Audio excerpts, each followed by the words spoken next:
So we'll get started with the webinar. I want to thank everyone who signed up for it and is in attendance, as well as those who will be watching this through our AACS Applied U YouTube page. And I would like to thank everybody for coming to our 6 Applied U webinar. It's hard to believe that this is number 6 in our Applied U webinar series, sponsored by Bentley University and the Association for Applied and Clinical Sociology. My name is Gary David, and I am the immediate past president of the AACS. And the main reason for these webinars is to provide professional development and educational opportunities for our members, as well as any other interested parties that would find our topics of use. And this is why we provide these free of charge, and you can always go to our Applied U YouTube page, which I have provided a link in the chat box for you to take a look at. Today, we are fortunate to have Dr. Jeff Toussaint from Virginia Wesleyan University, where he is an assistant professor of sociology and criminal justice, and he is going to talk about diversity and organizational advantage.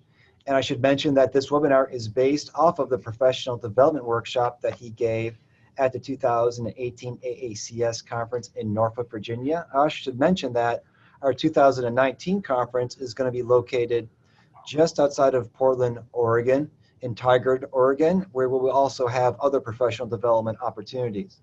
Another thing I should mention about Jeff is that, if I have this incorrect, Jeff, you can correct me, but you also worked at the Institutional Equity and Diversity Office at Old Dominion University, correct? That's correct. Great. And so this makes Jeff exactly the person, in terms of his background, expertise, and applied work, who can talk about this really important topic of diversity and organizational advantage, and especially from a sociological perspective. I work at a business university, and sometimes it's frustrating to see the things that we do really well get subsumed under other disciplines or professions like management. Nothing against management. But these are topics that we have long explored and held as important as sociologists. So I'm really, really happy to have Jeff here to talk about sociology and diversity and organizational advantage. So with that, please take it away, Jeff. All right. Thank you, everyone, for attending. And thanks, Gary, for inviting me. A little bit about myself. I got my PhD from Virginia Tech. I study race and ethnic relations as my primary field of interest as it relates to the study of social inequality. I've been doing talks similar to this one in various formats for about 15 years now. I became interested in this because as a sociologist, I felt like our voice was missing on some campuses and places I found myself, especially in various business organizations, etc., where I gave this type of a talk. So for me, as sociology and as a sociologist, all 3 of my degrees are in sociology, I felt like people were missing out on the big questions, the big ideas, right? And so when we were talking about inequality, or we were talking about racial or gender disparities, people were always focusing on the individual, which, as we know, is important. But part of my job was to make people aware that these inequalities, these disparities, these sometimes lack of opportunities, this lack of inclusion not only operates at an individual level, but it also very much operates at a structural and institutional level. And I think that's where sociology really can come into play in helping people see that it's not just one-on-one micro level interactions that play a role, but also macro level relationships and data, etc.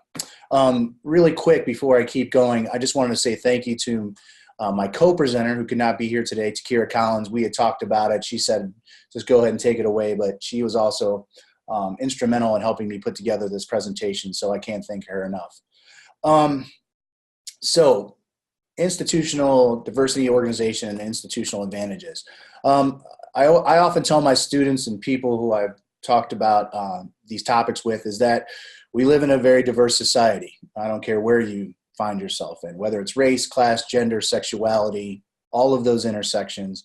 And it really will serve our students, it will serve our companies, it will serve our constituents, people we're doing business with, to understand and try to make connections with the bigger picture, so then we can have better relationships with the people that we are directly interacting with.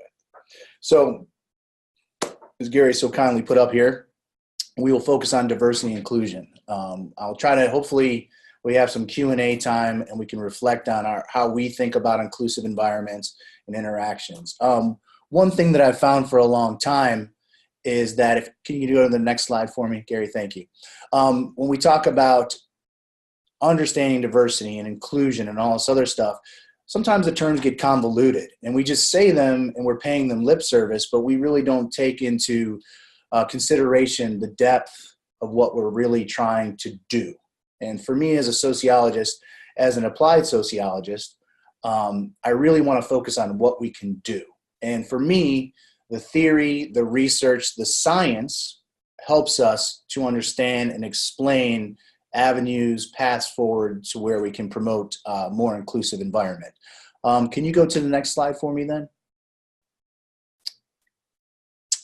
So when we talk about understanding all of these things, for me, the best framework to understand this, the best theory taken directly from sociology is intersectionality. The reason why I always choose to use intersectionality is because when we're talking about differences, we may focus on one difference, but we are all intersectional by nature. It's who we are as human beings. So we all have our race, our class, our gender, our sexuality, all of those intersections and so forth, our religious affiliation, our educational attainment. I could go on, but you get the idea. And so the reason why I focus on intersectionality so much is because it is a way to really bridge those gaps. It's really a way to learn, to understand. And more importantly, you'll hear me say this several times over, it's to listen. I feel a lot of times in doing sessions like this or hosting panels or running workshops, people are so quick to listen to people so they can basically talk, and they're not really listening to people's responses. So moving along then, understand our own power, our own privilege in various contexts, and again, how to value and incorporate an increasingly diverse workforce and apply it to our workplace and other institutions and contexts. Can I get the next slide, please? Thank you. So when I put this together originally, I wanted the people in the audience and you as well to be thinking about questions that you may have. When Gary and I talked about doing this, I said originally I would kind of go through a couple of these slides, talk about them. If anybody has any questions they want to interject, that's fine, but feel free to bounce them to us right now or at the end of the session, whatever works best for you. But I'd rather make this more interactive than a lecture. I just wanted to get through the presentation as I put it together. Then we can have a conversation. But again, if you have questions right now as we're going through this, please feel free to jump in. So Audre Lorde, whose work is just amazing. If you have some time, read some of her stuff. But I think this quote really captures what we're trying to think about today with regards to the workplace and society at large. There is no such thing as a single issue struggle because we do not live single issue lives.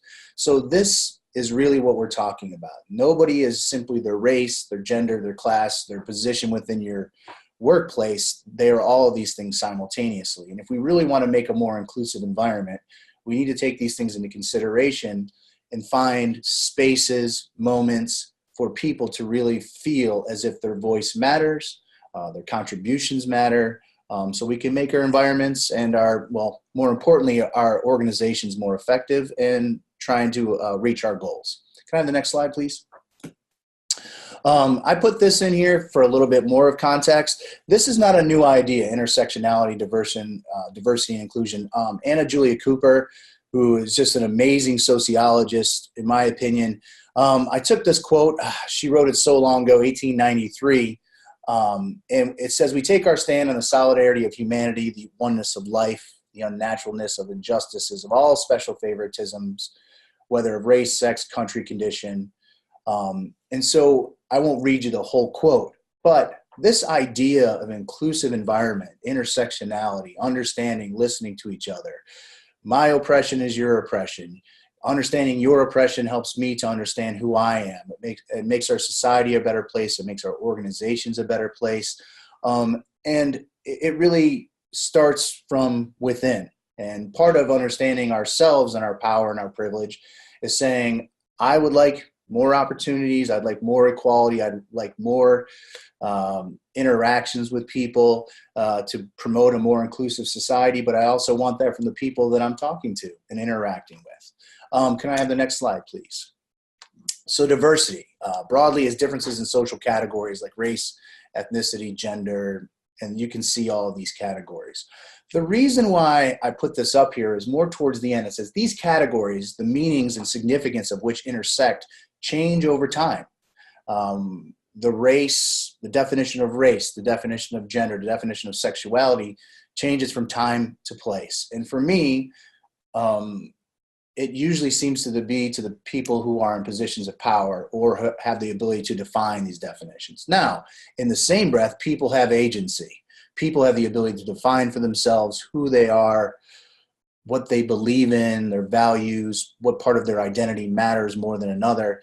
And so when we're talking about diversity, what I have found a lot of times when I see people's pamphlets or college brochures, they say, come to such and such university where we value diversity. And what I have found is this is kind of a lip service, right? That we're saying these things, welcome people of different backgrounds, but we really don't go to the most important part, which is inclusivity, which is listening to other people, valuing them, etc. So diversity is important. We live in a diverse world and all of that good stuff. We work in diverse environments, but it's really trying to think about what can we do with that diversity? How can we most effectively use it to accomplish our goals, whatever that may be, whether it's coalition building politically, social activism, in our college classrooms, in our work environments, with people we may be in business with. So all of these contexts matter. Can I have the next slide, please? So inclusion, all right? So inclusion, the active, intentional, and ongoing engagement with diversity in people in the curriculum, co-curriculum, and communities. Inclusive excellence is a level of institutional success. So what we're really trying to do here is have everyone's voice valued, hear everyone's points of view, and not just pay it lip service, right? We're really saying, I want to hear from you. You have something to offer. And it's not just a matter that we're all in this group together from diverse backgrounds, but we actually listen to each other. And I think the second part is really the applied side, the practice or policy of including people who might otherwise be excluded or marginalized, such as those who have physical or mental disabilities and members of various minority groups. Now, this is the important part of this talk, right? The practice and policy, what we can actually do with all this theory and everything else I'm about ready to throw at you and just these ideas is what can we actually do? Can I have the next slide, please? Thank you. So I just threw in a few things just for you to be thinking about this notion of intersectionality. If you want to use this in your workplace, in your organizations, trying to think about, okay, I remember Jeff said one thing about this or that, but really what was he trying to get at? What was he trying to get me to understand that I should be implementing within my workplace, my classrooms, whatever the case be? So intersectionality. So how do we produce positive interactions amongst diverse groups? I think we all would be better off for it. So originally it starts off as multidimensionality of marginalized subjects, lived experiences. And Kimberly Crenshaw's great work, you can find it. Mapping the Margins discusses the idea of how gender and race originally intersected and how we needed to understand them as not separate features, but how they were intersectional. It's always had from an inception, the beginning, race and gender. But in the third point there, it says, to that end, intersectionality rejects the single axis framework, often embraced by both feminist and anti-racist scholars, instead analyzing the various ways in which race and gender interact to shape the multiple dimensions of Black women's experiences. Now, that's Kimberly Crenshaw's article. That's what she's talking about with intersectionality and these ideas. But we can loosely borrow, because we all have different histories, all these different identities, all these different groups have different histories. So we can't make a one-to-one assertion that they're the same, but we can borrow some of the language, we can borrow some of the ideas to then apply to various backgrounds, whether it has to do with, again, sexuality, various forms of power and privilege, and other statuses. And so it says at the bottom there, intersectionality is a product of seeking to have our voices heard and lives acknowledged. And that is really the important part of today's talk, is voices heard. A lot of times people say, I'm here, I'm at this university, but I don't feel like my voice is really valued. I don't feel like my input's really valued. So I just kind of go along to get along. I'm here, I work at this workplace and everyone seems very nice, but when it comes to my ideas and hearing what I have to say and contribute, maybe it's not always valued as much as others. Can I have the next slide, please? So continuing on here, I won't go through all of this. It's just something for you to hold on to in your back pocket for a toolkit for something you want to use later on. But the last thing I do want to talk about is every person and group has varying amounts of power and privilege organized at a micro level and, more importantly, an institutional and structural level. So for me, as a sociologist, I always like to focus on the macro level, the big picture, the big data first, because a lot of times people will say, well, my one cousin, I often joke that my first month of my introduction to sociology courses is called My Dad's Sociology, right? Because I'm presenting data to them from US Census Bureau, and they'll say, well, my dad says, right? So that's more the individual level. So one of the ways that we can get everyone on the same page where we can start to value differences and more inclusiveness is we can start to understand what's happening at society at the macro level and the big ticket items, as opposed to just simply one-to-one. And again, one-on-one micro-level interactions do, of course, matter. But if I can get you to understand that there's disparities with regards to race and wealth, and we can look at the data and break it down and try to explain why, then maybe I can get you to start talking about and acknowledging and talking about maybe there are, for example, racial differences in who's acknowledged in meetings and who's not acknowledged in meetings. Maybe there's gender differences in who is called upon in classrooms and who is not called upon in classrooms. So one of the questions I put down there at the bottom is, how do you think these factors listed above impact or shape your interactions at work? These are just things for you to be thinking about, or things you can bring up with the group to say, let's talk about this. Can I have the next slide, please? So this is an intersectionality exercise. You can Google them. There's a dozen of them everywhere. One of the things I liked about this one specifically, and I've been using it for a while, there's pluses and minuses with everything. I won't go into some of the things that I may, whatever, but I think this is a good exercise for people to start talking about how can we start talking about our differences and make it find more common ground, even if we may come from different backgrounds, different nations, etc. So the part of my identity that I'm most aware of on a daily basis, the part of my identity that I'm least aware of, the part of my identity that I wish someone knew more about is, and then it goes down here and it says the part of my identity that provides me the most privilege. One of the things that I know, and I have to be honest with myself, is that as a white male PhD professor at a university, I have a lot of privilege.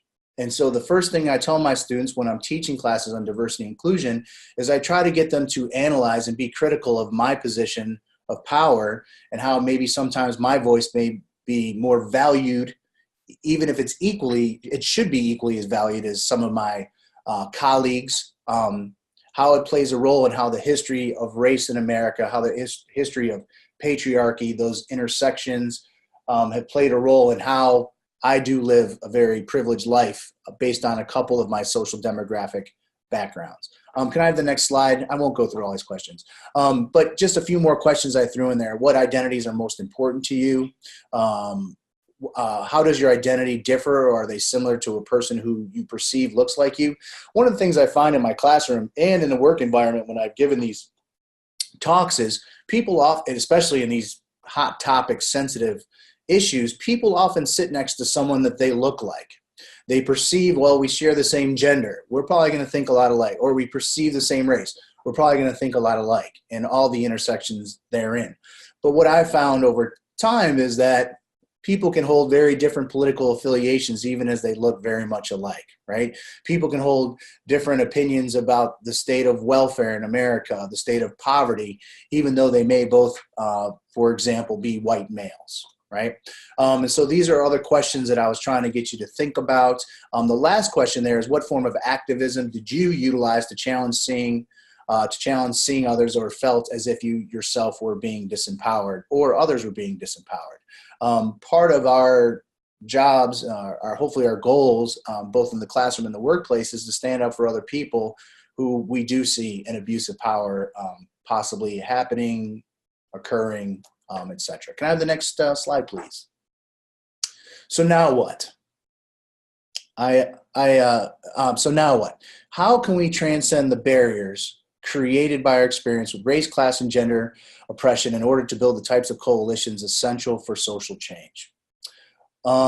This is everything for me. This has been my life's work. When I first read Black Feminist Thought by Patricia Hill Collins in graduate school, I thought it was probably the most important book I had read in all my years of graduate school up until that time. And I still hold the book very near and dear to my heart, and her work is just, it's incredibly powerful. It's incredibly impactful. So if you have time and these are things you want to talk about, we can go through some of her ideas, but she speaks for herself. So when we start to go through this, can I have the next slide, please? Yeah, so Dan was talking about the Combahee River Collective. I'm just looking at a comment here. Yes, that is the beginning of all this stuff, right? Well, not the beginning, I would say, but really this huge movement that comes about that's saying we need to challenge things, we need to think about things. And yes, I always try to acknowledge my power and privilege, and I try to really get my students in my classrooms, for example, to become the teachers, to take some of the power of their own, to think about how can you be empowered in this classroom, and it's not just a top-down approach. By top-down, I mean, I am the one who has the power as the professor. I try to turn that on its head, and I put the ball in my students' court. From day one, I ask them what they want to change with the syllabus to make it more conducive to their learning. I try to make them feel empowered. And although I'm talking about a college classroom, we can really, really relate this to the workplace. I feel like a lot of times people who are in positions of power think they have to know everything. And yes, we all delegate authority, but I think sometimes saying you don't know or you're looking for answers doesn't diminish your status, your role of who you are, but you're really getting your employees, the people you're working with, colleagues, students, other professors, to really buy into it's us, not me and you. And in all my classrooms, I believe, I try my best, it doesn't always work, is I really try to get my students to understand it's us. This is our classroom, right? This is our time to talk about these things. So if they want to go and talk about this, when I have this planned, it's fine with me. Maybe towards the end, I kind of get it back on target. But even when you're holding a meeting, take the time, provide the spaces for people to have their voices heard. A moment, a few minutes, 15 minutes, I don't know how much time you have, to give them time to really articulate their points. Ask probing questions. Try to dig deeper than just what they're saying.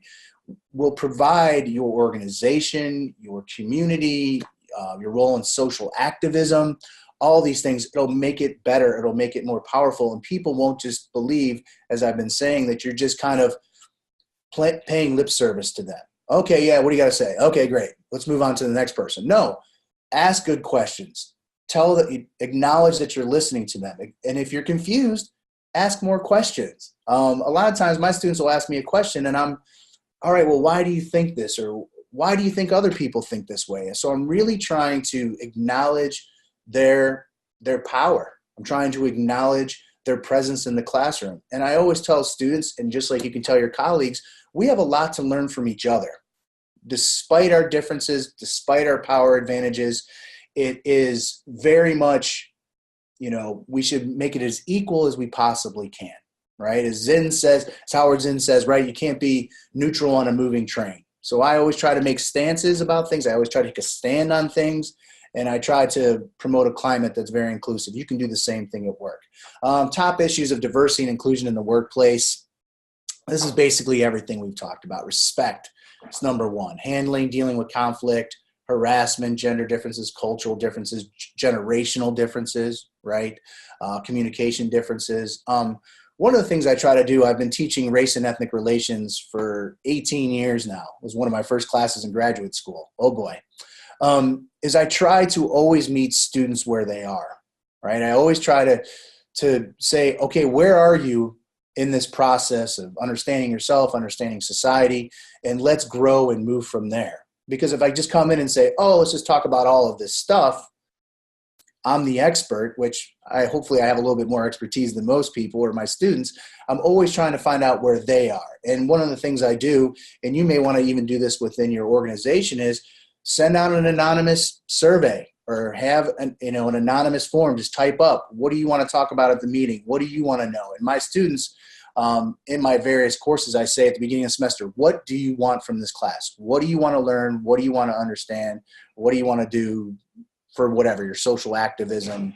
And I often get great feedback. And the best part about it is sometimes even as professors, we think we know more than we do, right? And so I get great ideas and I'm like, oh yeah, we should definitely talk about that. Or maybe that's something we can piggyback on another day with another topic. You can find the spaces and moments to do it yourself. Can I have the next slide, please? Best practices, fair treatment, equal access to opportunities, conflict resolution processes that are collaborative. I really think that all parties should be involved. We should try to find a way to get the people talking to each other, right? Because if we don't talk about things, one of the things I've been saying for a long time is our silence is killing us. Our silence is really killing us. We still have issues around race, gender, sexuality, all of these things in a lot of societies. And it's our silence, whether it's not speaking up for someone else or advocating for someone else, or just not even talking about these issues at a very basic, fundamental level. Can I have the next slide, please? So one of the ways that we can do this, I am a proponent of Louis Alport's work, intergroup contact theory. His book, originally The Nature of Prejudice, originally labeled and identified this contact hypothesis. He talks about this book leads to Brown versus Board. And basically what he was saying is, if we bring groups into contact, various groups from various backgrounds and histories, we have to make it equal, right?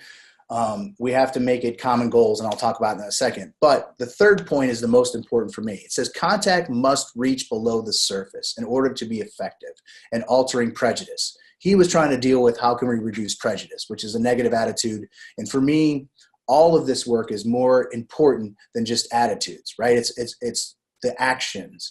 It's the actions that we perform, that we do, that don't only say what we're trying to do, but we actually say, no, I said I valued your opinion. I wanted to hear from you. Here's an anonymous survey, fill it out, and we can talk, right?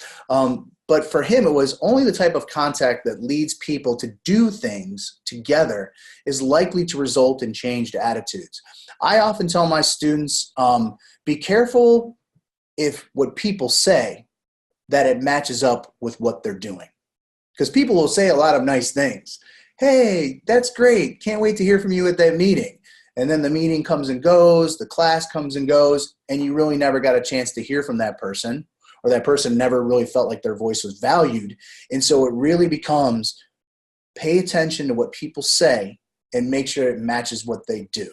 It's always the actions that are the proof in the pudding. Now, I'm not saying everyone's perfect, and I'm not saying that everyone is always going to do, quote unquote, the right thing, but the best of intentions we would hope for. And those make for moments that we can learn and grow and think about it. Well, you said you wanted this and you kind of did it, but I'd really like to interject about how we could make more inclusive dialogues, interactions, meetings happen. So again, you're opening yourself up to this moment of learning and growing, even if you're in a position of power, which is what I try to do every semester in my classes. Can I have the next slide, please? So equal status within a context. Go into meetings, maybe I'm the boss, but for this moment in this meeting in time, everyone is equal in this group. I want to hear equally from everyone. We're trying to create some change. In my classrooms, I really try to, my students call me Jeff. Some colleagues have a debate with that, but it's okay. And most of them just call me Dr. Jeff, which is pretty funny, right? But I'm trying to say that even the notion of Dr. Toussaint, which is my last name, gives this aura of power. right? And I'm trying to take away my power to give it to them. And so it may seem superficial, and maybe my students think that as well, but I think it's really how we can get on the same level. So equal group status within a context, common goals. We're all trying to achieve some goal, whether it's the new product we're trying to sell, whether it's trying to get more sales, whether it's in our classrooms promoting a more cohesive environment. So we try to promote common goals, and we need to do this based on common ground, right? Intergroup cooperation, working in small groups. People need to do things together. And authority support. In my classroom, I am the authority. I'm the person who has the power. And I tell them, this is important. You're going to realize that you have more in common with people than you probably have differences. That is not always the truth. But in general, we can have people talking and doing things together. And they start to realize that maybe people aren't as different as they believe, right? We may look different, but we may find a lot of similarities and commonalities. The key for me, which has been part of an issue for me, sometimes looking things over with other organizations, is it must be sustained over time. If you believe you're going to have a Saturday retreat with 4 of your employees for 3 hours and say, oh, everything's great, that's not how it works. Right? It has to be sustained over time. It has to be, we're going to do this on a quarterly basis. We're going to do this every semester. We're going to do this as often as we possibly can, so we can still build these relationships, this coalition building, this classroom building, this organizational building, where people really feel inclusive. Because if you pay it lip service, you do it once a year where everyone comes together, has breakfast, drinks coffee, and then we go about our merry ways, you're not going to see the impacts or the effects that Allport says could possibly happen if it's sustained over time. Can I have the next slide, please? So moving forward, recognize power and privilege, coalitions, building empathy, unveil power to recognize contradictions. We have to ground things in everyday life.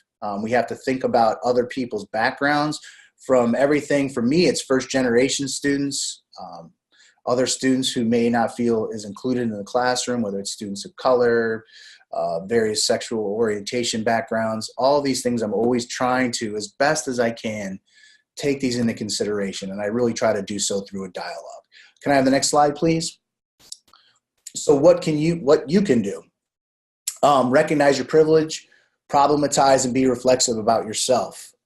That's something I had to learn in grad school. I mean, I was one of these guys who walked around and was like, I worked hard. I did this. I did it all on my own. And then I started thinking about what was male privilege. What kind of privilege did I get just by simply being born into this body, which was nothing but luck, right? It was just happened to be that I was born a white male living in the United States too long ago to mention. Anyways, listen, don't be afraid to learn. Don't be afraid to learn. One of my favorite artists says, we all want freedom of speech. We're just all talking at the same time. Don't be afraid to ask questions. However, I say this with a caveat, right?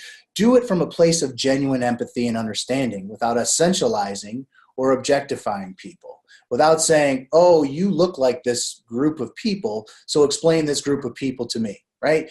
Asking questions is important, but not to essentialize, stereotype, or other negative connotations that can make people feel as if you're othering them, as if you're making them feel like an outsider, as if you're making them feel like they're representative of a whole group, right? That's a little problematic, to put it mildly. How can your interactions and dialogue be empowering and inclusive for everyone? This is what you can do as a position of power, through your privilege, through your status, or maybe if you are an employee and you talk to your boss, these are things that you can bring up. How can we have dialogues or meetings, classroom interactions where we are more inclusive and everyone's voice is valued? And then throw it out to the group. What does everyone think? What does everyone think that we can do to move forward to make these meetings, these classes more interactive and more inclusive? I think that's about it. Can I have the next slide? Yeah, that's all I had. I didn't want to bore you to death with all the theory and everything else, but I am more than willing to take any questions or anything else you may have.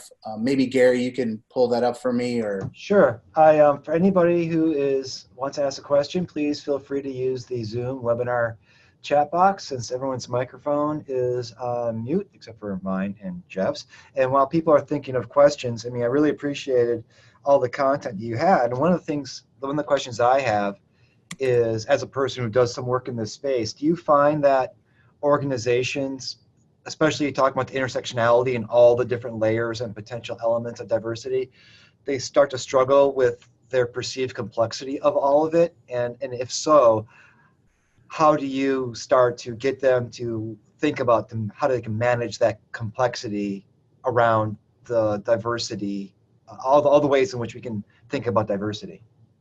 Well, that's a great question, right? And I wish I had the $1 million answer for that. But what we know is that most people, if you go back to the quiz that I had, you don't have to, but for people, for themselves, that quiz that I gave you about the intersectionality quiz really gets people to think about their own identity and belonging to groups. And so, excuse me.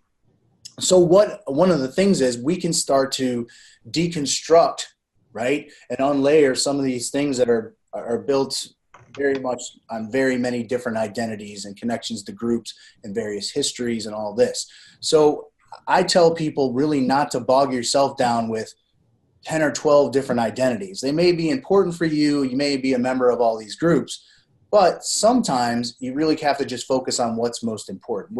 And again, these are the things that I say, the part of my identity that I'm most aware of on a daily basis. That could be a great place to start from. The part of my identity that I am least aware of on a daily basis, right? And then you can go into a few more of these questions. But what you're going to find is usually most people, when I do this exercise in class, most people usually only identify 3 or 4 things. So to get at the complexity of all this, the best possible answer I can come up with is find the time, find the space, right, to talk about the most important issues for people. Again, listen to them.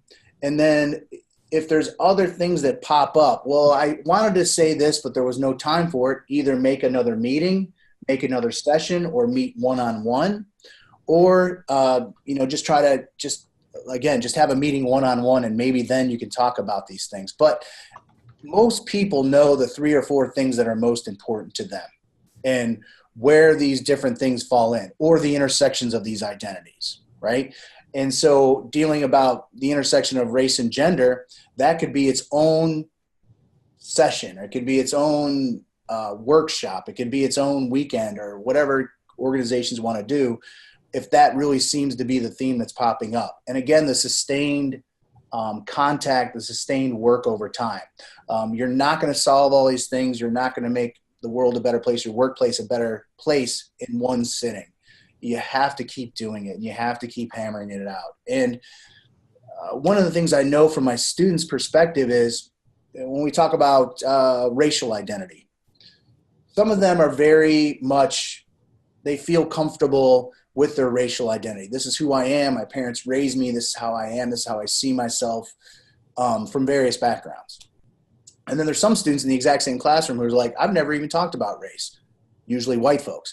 I don't talk about race. It's the norm. It's whatever. My parents never talked about race unless something happened on the news. Well, those are the people who need to do the most work, in my opinion.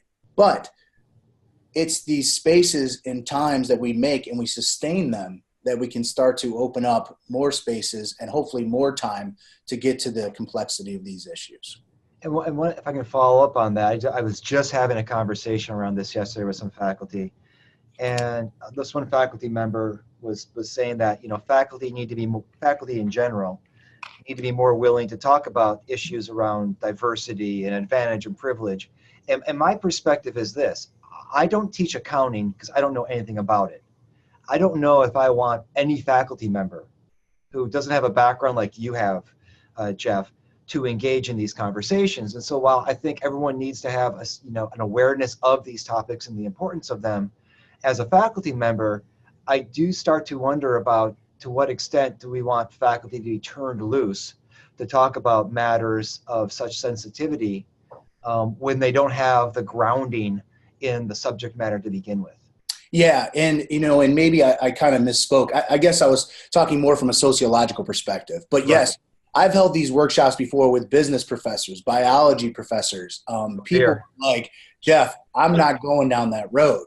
But one of my friends at Old Dominion University, I used to work, his name is Chris Osgood. He's just a great guy. he teaches genetics. And I said, you know what? You don't have to go down that road of, talking about race and ethnic relations in your class. But I said, but as a geneticist, one of your examples you could use in class is how race is a social construction. It's Right. not a biological difference. It is socially constructed. And what I did was, I will help you write the lecture. I'll help you write the sociological part, and you can come in there as a geneticist, which I know absolutely nothing about, and say, this is a myth. Race is a myth. It's real in its social implications, right? But it's a myth. It means nothing. And so through his science, he could do that. Now, I know he only did it a few times, but you're right. It takes time to do these things. And what I would say is really reach out to the offices, reach out to your colleagues, other sociologists, people who know maybe more well-grounded in this. Hey, we had this conversation the other day in my classroom. Would you mind coming and sitting in and talking to my students? Would you mind, moderating a discussion amongst various groups or people in my classroom, these two students who are having problems? So reach out to your resources and people who you find that can be helpful. And I would say that for accounting majors or anybody else, because you're right. A lot of times they're not going to bridge this. So I kind of misspoke speaking specifically from a sociological perspective. But What I hear you saying is we need like a button in every classroom where a faculty member can press it and a sociologist will swoop in and engage in the conversation and rescue that faculty member. So it's like a case of emergency, break glass, and behind the glass is a sociologist. Well, and one of the things, especially as a graduate student, this is part of giving away our power as faculty members. There was times when students asked me questions and I had to stop and say, you know what? I'm not sure. I don't know. And I would openly admit, I don't know enough about this to continue this dialogue, to continue this discussion. So let me reach out to some of my colleagues. Let me look up the research, whatever it may be, so I can find the resources so we can actually have a discussion of merit as opposed to me just winging it.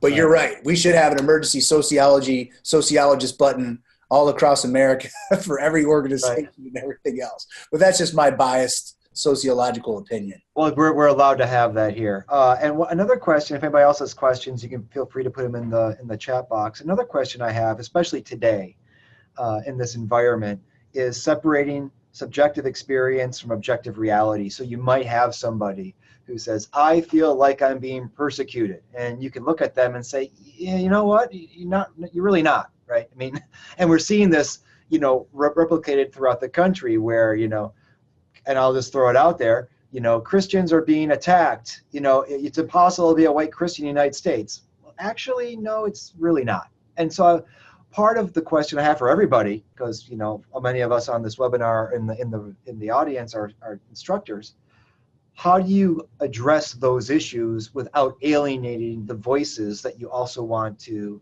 have present in the conversation? You know what I mean? That there is a subjective experience, but there is an objective reality that we can and should orient to, so it's not just all subjective, right? You know what I mean? Exactly. And that is, I didn't include it in this PowerPoint presentation, but I will send it to folks if they would like it. It's no big deal.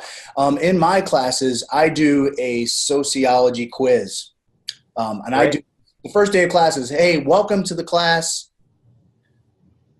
That's the first day. The second day, I give them a quiz on the state of America. And I ask them questions about racial disparities in wealth. I ask them questions about gender disparities in pay. I ask them questions about all these things. And then I say, write down your answers. I'm going to collect these. But before I collect them, I'll say, so what do you think the disparity in wealth is? Or what do you think the disparity in pay?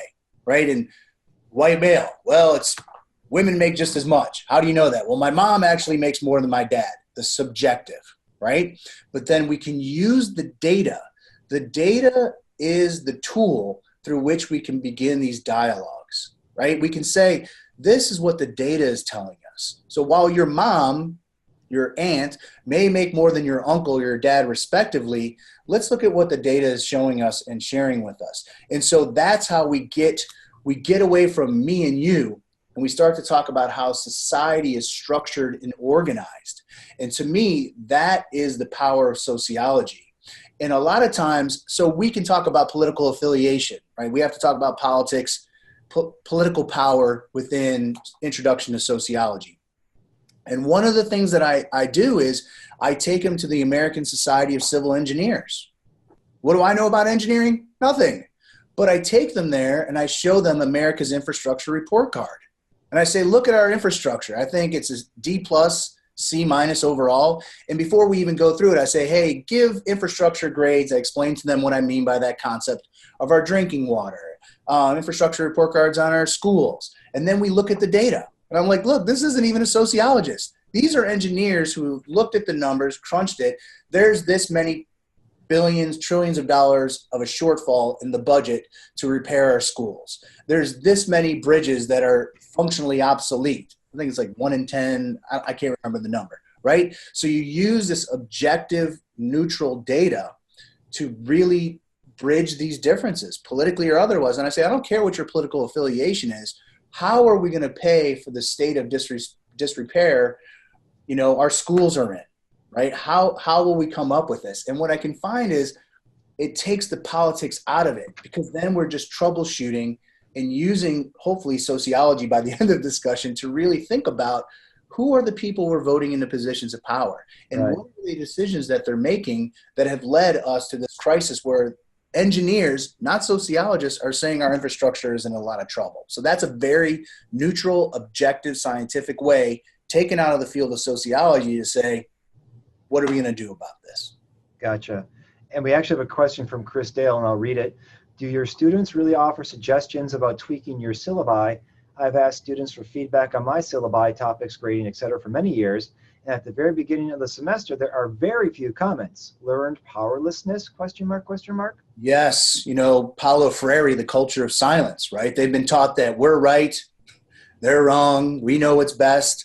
And what's interesting to me is that I try to get them to think big. I really try to get them to think big. And the thing here is, things they're asking me for, most students will ask for, I was going to give them anyways. But them asking for it and them feeling empowered enough to say, hey, I don't know if this is possible, but can we have a cheat sheet on the midterm exam? Sure. Yeah, you can. Well, sociological theory is a tough course, right? We're talking about covering 200 pages in 8 to 10 weeks. Of course you can have a cheat sheet, right? Or what would you like to do about the final paper? This is my favorite one. Well, it says on the syllabus 10 plus pages. Can we make it 6 pages? Sure.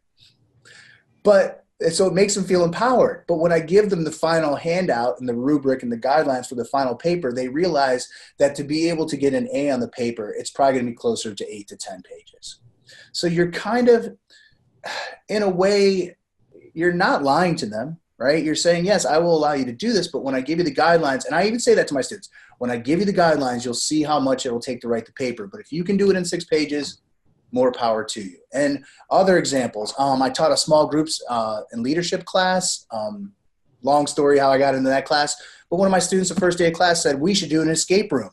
How about we do an escape room challenge? That's all about small groups and leadership. Great idea. Found some funding, took them on an outing, and we did that. So I try to find the little things that play a role. Will you have an exam review? Sure. Right. Can we reduce, I always tell them, right, we have to keep our jobs. We have to have some form of assessment. We have to write some papers. We have to take some exams. We have to do some things. But we can play within the margins. And what I often find is, even if I offer up a small idea, I always just say to them, think big. Think about something you don't even think that you would get. And inevitably, it always comes back to cheat sheets. Actually, my students last semester decided to change the name from cheat sheet to a reference guide. Language, right? Just changing you're not cheating. It's a reference. So there you go. Perfect. We are running out of time here. I just wanted to say that one of the last parts I really appreciate, and I've done this myself in some organizations, especially just distributed software development teams where I started using this, was identifying commonality versus difference. And one of my hesitations around cultural quote unquote diversity programs is that they can emphasize difference, especially in organizations, like how to do business with India. And it can create this othering effect of really objectifying what Indians are, all like 1.6 billion of them. And it makes people feel, it increases the social distance between groups. And so I started using like a modified 20 statements test Kuhn and McPartland, to kind of get people to think about, oh, we have these other ways of aligning. I didn't know that about you. I didn't know that about you. And to see that, the shift, it's like the old woman and the young lady picture, the shift, the gestalt, the shift, how they perceive each other, to see less social distance and more commonality. Yeah, you're right. I mean, and that's a great example. That's a great example. And yeah, I mean, I always tell my students, I always say no group is homogenous, right? No one group of anything is all alike. They all have different sexual preferences. They all have different political dispositions. They all may look a certain gender, but they may be transgender. I mean, and so we need to be open to the differences, right, or the heterogeneity within any group. And that's why I think intersectionality as a theory and really as a practice helps us to open up those spaces to understand that we can have a lot in common, and we do not essentialize, stereotype other people, no matter who it may be. Well, on that note, I think it's a great place to stop. And I want to thank Dr. Toussaint, or Jeff, or Dr. Jeff, for talking about his work in diversity and organizational advantage. It was really fascinating. It was really refreshing. And I know that it's going to be really impactful for a lot of people. I'm definitely going to share it out to the channels that I know in organizations who do diversity and inclusion work. And I want to thank everyone who signed up for, attended, and also are listening to this streamed through our YouTube site. And you can check out this webinar when I put it up on our YouTube site, the Applied U YouTube site, and other previous webinars. And I put for those on the call, I put the YouTube link into the chat box. For those who are not, all you need to do is go into YouTube and type in AACS Applied U, and it will come up. And you'll find now 6 webinars along with my presidential address and a few other items in the Applied U YouTube site. Also go to our AACS website, aacsnet.net, for information regarding our upcoming annual meeting, which again will be in Portland, Oregon, or actually in Tigard, Oregon, just outside of Portland.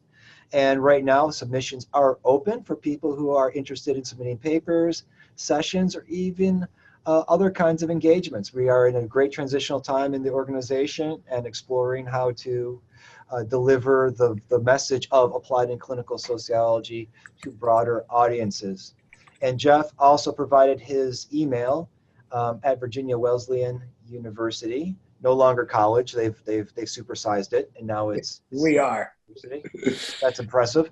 And if you want to contact him directly about any questions you have in the webinar, if you have any questions for me or suggestions for future webinars, you can contact me at gdavid@bentley.edu. We will have another webinar in May. There's a few possible speakers. Stay tuned for those, for that webinar, and stay tuned for more details, I should say, on future webinars. So thank you very much, Jeff. I appreciate it, and thanks everyone for attending. Thank you, everyone, and please feel free to email me, and I'm more than willing to pick up the phone and talk as well. So, all right, thanks so much. All right, take care. Bye-bye.